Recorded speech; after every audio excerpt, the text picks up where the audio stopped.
ഈശോ മിശിഹായ്ക്ക് സ്തുതിയായിരിക്കട്ടെ. തിരുസഭ മാതാവ് ഇന്ന് വിശുദ്ധ അഗതയുടെ തിരുനാൾ ആഘോഷം ഓർമ്മിക്കുകയാണ്. ഇന്ന് നമ്മൾ ധ്യാനിക്കുന്നത് വിശുദ്ധ മർക്കോസിൻ്റെ വിശുദ്ധ സുവിശേഷം 6-ാം അധ്യായം 7 മുതൽ 13 വരെയുള്ള വാക്യങ്ങളാണ്. യേശുനാഥൻ 12 ശിഷ്യന്മാരെ അടുത്ത് വിളിച്ച് 2 പേര് വീതം അയക്കുകയാണ്. സുവിശേഷ പ്രഘോഷണത്തിന് വേണ്ടിയും പിശാചുക്കളെ ബഹിഷ്കരിക്കുന്നതിനും തൈലം പൂശി രോഗികളെ സൗഖ്യപ്പെടുത്തുന്നതിന് വേണ്ടിയുമാണ് അവിടുന്ന് ഇവരെ അയച്ചത്. ഈ അയക്കപ്പെടുന്നവർക്ക് യേശുനാഥൻ ചില കാര്യങ്ങൾ പറഞ്ഞ് അവരെ വിടുന്നുണ്ട്. അതിലൊന്ന്, ചില സംഭവങ്ങൾ നിങ്ങൾ എടുക്കരുത്, ചിലത് നിങ്ങൾ കൊണ്ടുപോകാമെന്നാണ്. ഈ എടുക്കരുത് എന്ന് യേശുനാഥൻ പറയുന്നത് നിങ്ങൾ അപ്പമോ സഞ്ചിയോ പണമോ ഒന്നും കരുതരുത് എന്ന് പറയുകയാണ്. അപ്പം എന്തുകൊണ്ടാണ് ഈ യാത്രയ്ക്ക് അയച്ച 2 പേര്? 2 പേരെ യേശുനാഥൻ അയക്കുന്നത് ഒരാൾക്ക് ഒരു സഹായമായി മാറാനാണ്, തുണയായിട്ടാണ് അയക്കുന്നത് 2 പേര്. അപ്പം അവരെ ഒറ്റയ്ക്കല്ല, അവർക്ക് കൂട്ടായി അയക്കുകയാണ് യേശുനാഥൻ. അത് കർത്താവിൻ്റെ ഒരു കരുതലാണ്. രണ്ടാമത് അവരോട് പറയുന്നത് നിങ്ങൾ ഭക്ഷണമോ അല്ലെങ്കിൽ സഞ്ചിയോ പണമോ ഒന്നും കരുതരുത്. എന്തുകൊണ്ടാണ്?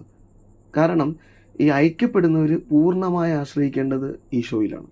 അവർക്ക് പരസ്പരം ഒരു ശരണം ഉണ്ടായിരിക്കണം, പക്ഷേ അവർ പൂർണ്ണമായും ആശ്രയിക്കേണ്ടത് ഈശോയിലാണ്. അവരുടെ അന്നവും അവരെക്കുറിച്ചുള്ള ചിന്തയും ഒക്കെ അവർ ഉപേക്ഷിച്ചിട്ട് ദൈവം അവരെ വഴി നടത്തിക്കൊള്ളും. അപ്പോൾ നിങ്ങൾക്കൊന്നിനും കുറവുണ്ടാവുകയില്ല.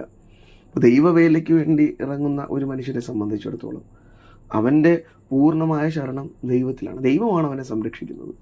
അവന് കൂടെയുള്ള ദൈവവേല ചെയ്യുന്നവർ അവനൊരു കൂട്ടായി മാറുമെങ്കിലും അവൻ്റെ യഥാർത്ഥ ശരണവും അവൻ്റെ പൂർണ്ണമായ ആശ്രയവും ദൈവത്തിലായിരിക്കണം. അതുകൊണ്ടാണ് യേശുനാഥൻ അവരെ അങ്ങനെ അയക്കുന്നത്. എന്നിട്ട് കൂടെ യേശുനാഥൻ ഒരു കാര്യം കൂടി അവരോട് പറയുന്നുണ്ട്. ചിലപ്പോൾ ചില വീടുകളിൽ നിങ്ങളെ ആളുകൾ ശ്രമിക്കാതിരിക്കും, ചില ഇടങ്ങളിൽ നിങ്ങളെ ചിലപ്പോൾ അവർ സ്വീകരിക്കാതെ ഇരിക്കും. അപ്പോൾ ഒരു തിരസ്കരണം ഉണ്ടാകാം. നിങ്ങൾ പൂർണ്ണമായി ആശ്രയിക്കേണ്ട ദൈവത്തിലാണ്.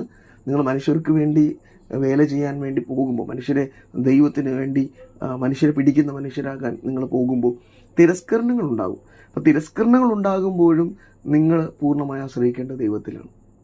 2 കാര്യം യേശുനാഥൻ നമുക്ക് ഉറപ്പ് തരുന്നു. ഒന്ന്, കർത്താവ് നിങ്ങളെ വഴി നടത്തിക്കൊള്ളും, കർത്താവാണ് നിങ്ങളുടെ ഇടയൻ.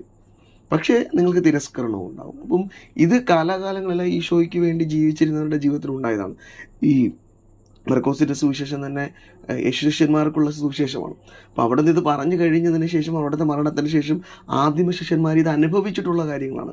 ദൈവത്തിൻ്റെ കരുതലും വലിയ കൃപയും അവരോടൊപ്പം ഉണ്ടായിരിക്കുകയും പക്ഷേ അതേ സമയത്ത് അവർ തിരസ്കരണങ്ങളും അനുഭവിക്കേണ്ടി വന്നിട്ടുണ്ട്. അപ്പോൾ നമ്മുടെ ജീവിതത്തിലും ഈശോയ്ക്ക് വേണ്ടി ഇറങ്ങുമ്പോൾ ഈശോയിൽ പൂർണ്ണമായി നമ്മൾ ആശ്രയിക്കുക, അവിടെ നമ്മളെ വഴി നടത്തിക്കൊള്ളും.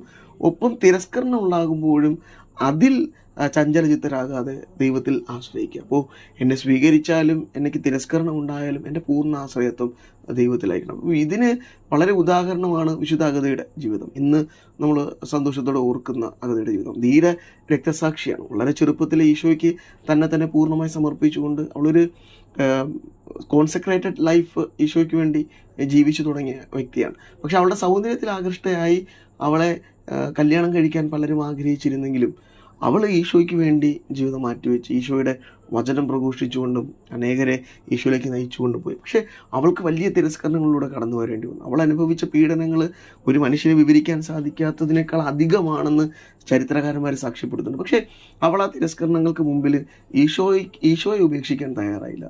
ഈ തിരസ്കരണങ്ങൾക്കിടയിലും അവളുടെ മാറുകൾ ഛേദിക്കപ്പെടുന്നുണ്ട്. പക്ഷെ അത് യേശുനാഥൻ അവളെ സൗഖ്യപ്പെടുത്തിയതായി വിശുദ്ധ പത്രോസിൻ്റെ സാന്നിധ്യത്തിൽ പത്രോസ് പ്രത്യക്ഷപ്പെടുകയും ഈശോയോട് പ്രാർത്ഥിച്ചതിൻ്റെ ഫലമായി അവളെ സൗഖ്യപ്പെടുത്തുന്നു. അപ്പോൾ ഇതൊക്കെ സഹനങ്ങളിലും ദൈവം അവൾക്ക് കൂട്ടുണ്ടാകുന്നതും ദൈവം വഴി നടത്തുന്നതിൻ്റെയൊക്കെ ഉദാഹരണമാണ്.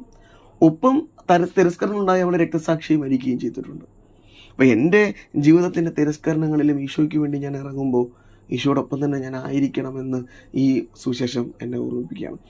ഞാനും ഈശോയ്ക്ക് വേണ്ടി ജീവിക്കുമ്പോൾ എൻ്റെ ജീവിതത്തിലും സഹനങ്ങളുണ്ടാവാം, പക്ഷേ ഈശോ എന്നെ വഴി നടത്തും എന്ന് ഈ വചനം എനിക്ക് ഉറപ്പ് നൽകുകയാണ്. ഈ വചനം ധ്യാനിക്കുമ്പോൾ, വിശുദ്ധ അഗസ്ത്യയുടെ ജീവിതം പ്രാർത്ഥിക്കുമ്പോൾ നമുക്കും ഇവരെ പോലെ എൻ്റെ ജീവിത സാഹചര്യങ്ങളിൽ ഈശോയെ പ്രഘോഷിക്കുന്നതിന്, തിരസ്കരണങ്ങൾ ഉണ്ടായാലും അവനോടൊപ്പം ആയിരിക്കുന്നതിനുള്ള കൃപ ലഭിക്കുന്നതിന് വേണ്ടി പ്രാർത്ഥിക്കുക. യേശുനാഥൻ അതിന് നമ്മെ സഹായിക്കട്ടെ. ആമേൻ.